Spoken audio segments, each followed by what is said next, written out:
RSK ফ্লিকারের red Hawks থেকে বের হয়ে যাওয়ার ঘটনাটি যতটা না শকিং ছিল তার থেকেও বেশি শকিং এর ব্যাপারটি হচ্ছে বর্তমানে ফ্লিকার নাকি বাংলাদেশ টপ ওয়ান টিমের ভিতরে তিনি জয়েন করতেছেন। যখনই এই নিউজটি আসলো তারপরে মানুষজন আরো বেশি কনফিউজড হয়ে গেল, কারণ সেখানে তো স্নাইপার প্লেয়ার হিসেবে আলিফ গেমিং খেলে থাকেন, তাহলে সেখানে ফ্লিকারের জায়গাটা কোথায়? আর যদি ফ্লিকার জয়েন করে তাহলে কি আলিফ গেমিং টপ ওয়ান টিমে খেলবেন না? এই সবগুলো কনফিউশনকে মূলত আপনাদেরকে আজকের এই ভিডিওতে ক্লিয়ার করব, যাতে আপনারা পুরো ব্যাপারগুলোতে ক্লিয়ার হয়ে যাবেন। প্রথমেই বলি, রেড হক্স থেকে যখনই ফ্লিকার বের হয়ে যাওয়ার সিদ্ধান্ত নিলেন এবং তিনি তার পেজের ভিতরে পোস্ট করলেন, তখন যেন পুরো কমিউনিটি একটু নড়েচড়ে বসলো, কারণ রেড হক্স হচ্ছে সকলের আবেগের জায়গা। রেড হক্স এর প্রত্যেকটা প্লেয়ারকে মানুষ এতটা বেশি পরিমাণে বিশ্বাস করে, বারবার তাদের উপরে ভরসা করে, তাই যখন এই টিম থেকে এই টিমের সব থেকে গুরুত্বপূর্ণ প্লেয়ার ফ্লিকার বের হয়ে যাওয়ার পোস্ট করলো, তখনই কয়েক সেকেন্ডের জন্য মানুষ কোনোভাবে ব্যাপারটিকে মেনে নিতে পারতেছিল না। তবে টিম সারার ব্যাপারে ফ্লিকার যে ব্যাপারটিকে উল্লেখ করেছে সেটি হলো, বারবার কিন্তু রেড হক্স অফিসিয়াল টুর্নামেন্টগুলোতে একই ধরনের ভুল করে যাচ্ছে, প্রতিনিয়ত নিজেকে সান্ত্বনা দিয়ে আবার যখন পরবর্তী ধাপে যাচ্ছে সেই ধাপে গিয়ে আবারও সেই ভুলটি হচ্ছে। তাই ফ্লিকার মনে করেন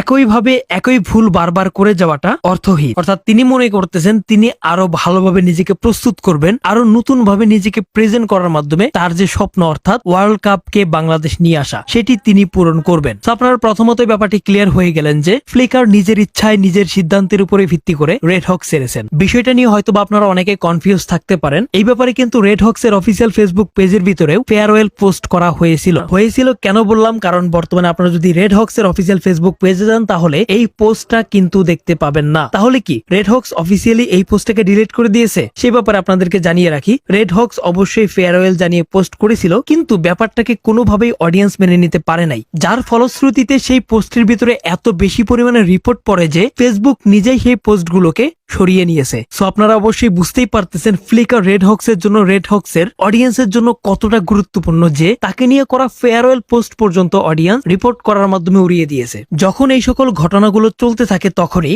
একটি টুর্নামেন্টের স্ক্রিনশট অনেক বেশি পরিমাণে ভাইরাল হতে থাকে, যেখানে দেখা যায় ফ্লিকার বাংলাদেশ টপ ওয়ান টিমের সাথে খেলতেছে। এরপরেই নতুন করে আবারও গুঞ্জন শুরু হয়ে যায়, তাহলে কি রেড হক্স থেকে বের হয়ে এসে টপ ওয়ান টিমে যোগদান করলো? ব্যাপারটিকে আপনাদের সাথে ক্লিয়ার করতে চাই, ফ্লিকার কোনোভাবেই কোনো টিমের সাথে বর্তমানে যুক্ত নেই এবং তিনি এখনই নতুন কোনো টিমের সাথে যুক্ত হচ্ছেন না। তাহলে বাংলাদেশ টপ ওয়ান টিমে তিনি কি করতেছেন? এ ব্যাপারটি ক্লিয়ার করেন তিনি তার ব্রডকাস্ট চ্যানেলের একটি পোস্টের মাধ্যমে, যেখানে তিনি উল্লেখ করেন আপকামিং ফ্রি ফায়ারের অফিসিয়াল টুর্নামেন্টের জন্য তিনি মূলত বাংলাদেশ টপ ওয়ানের সাথে সেই টুর্নামেন্টে অংশগ্রহণ করবেন, যারই প্রস্তুতি স্বরূপ বর্তমানে তিনি এই টুর্নামেন্ট গুলোতে বাংলাদেশ টপ ওয়ানের সাথে খেলতেছেন। তাই আপনারা ক্লিয়ার হয়ে গেলেন বাংলাদেশ টপ ওয়ান টিমে তিনি কোনোভাবে যুক্ত হন নাই, এটি মূলত আপকামিং টুর্নামেন্টের প্রস্তুতি মাত্র। আমি শুরুতেই বলেছি এই ভিডিওতে সকল কনফিউশন